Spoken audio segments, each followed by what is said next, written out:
Чебоксарах состоялось первенство регионального отделения Союза каратэ-до России в Чувашской республике. Конечно же, цель данного соревнования – это пропаганда здорового образа жизни, уважение к старшим. Кроме того, происходит отбор в сборную республики для выступления на всероссийских турнирах. Тренеры и наставники всегда поддерживают молодых спортсменов. Мы руководствуемся заповедями нашего мастера карате, это Гитин Фунакоси, который сказал: совершенствуй себя, будь искренним, старайся изо всех сил, уважай других, воспитывай самообладание.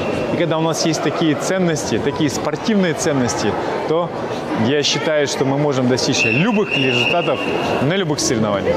Занятия единоборствами развивают ловкость, силу и самодисциплину. Кроме того, посещение секций каратэ-до для детей, кудо и других боевых единоборств способствует повышению уверенности в себе и дает ребятам массу дополнительных бонусов.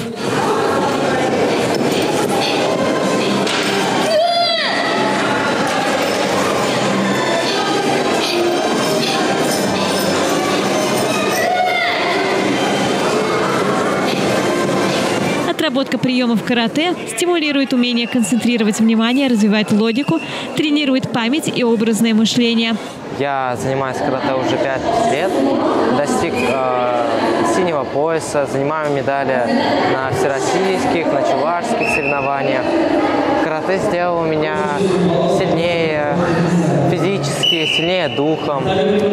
Я, не знаю, стал более спокоен. Вот. Призываю всех учиться карате. Оно сделает вас намного лучше и сильнее. Так что для тех, кто действительно увлечен и стремится к победе, и в самом деле нет ничего невозможного.